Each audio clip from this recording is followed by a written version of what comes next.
कैसा था वो जमाना ना, जब चिट्ठियों से ही सारे भाव का आदान प्रदान होता था, संवाद होता था। जाने कहाँ गए वो दिन। तो उसी पर कुछ बातें। कागजी चिट्ठियों का युग कभी खत्म नहीं होना चाहिए, क्योंकि ये केवल चिट्ठियां ही नहीं है कोरी।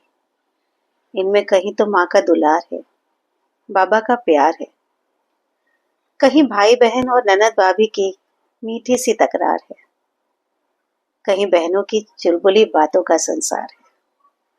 अलमारी के किसी कोने में अलमारी के किसी कोने में सहेजी ये धरोहर स्वरूप है, अलग अलग रूप में। प्रेम सिमटा है इनकी तह में। कभी बोझिल हुआ जो किसी मन का कोना, कभी बोझिल हुआ जो किसी मन का कोना, तो याद आया उसी अलमारी का वो कोना, जहाँ तह में लिपटा है एक बेटे का प्यार, जो भेजा था उसने अपने दूर बसे मायके लिफाफे में संजोकर। एक चिट्ठी जिसके पन्नों ने सहेजे हैं जाने कितने ही आंसू, कभी खुशी कभी गम के, कभी हर नाकामी से हारे मन के। वही चिट्ठी जिसके खुलते ही जैसे जैसे भैया कहकर कोई लिपट गया हो, जैसे बिना वजह ही कोई रूठ गया हो। वही चिट्ठी जो वजह बेवजह ले आती है आंखों से मीठी नमकीन सी धार। वही चिट्ठी जो वजह बेवजह ले आती है आंखों में मीठी सी नमकीन धार।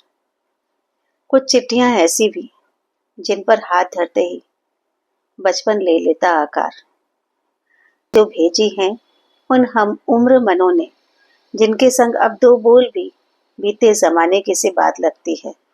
ये व्यस्तता भी ना कभी कभी सीधे दिल पर लगती है।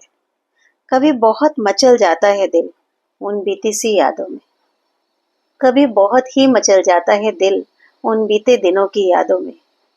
उस समय ये चिट्ठियां ईश्वर की सौगात लगती हैं। हाँ, बहुत ज़रूरी है, बहुत ज़रूरी है हर घर में किसी अलमारी के किसी कोने में इनका होना, क्योंकि इनके होने से ही अब भी आबाद है किसी घर के किसी हृदय का कोना, किसी घर के किसी हृदय का कोना।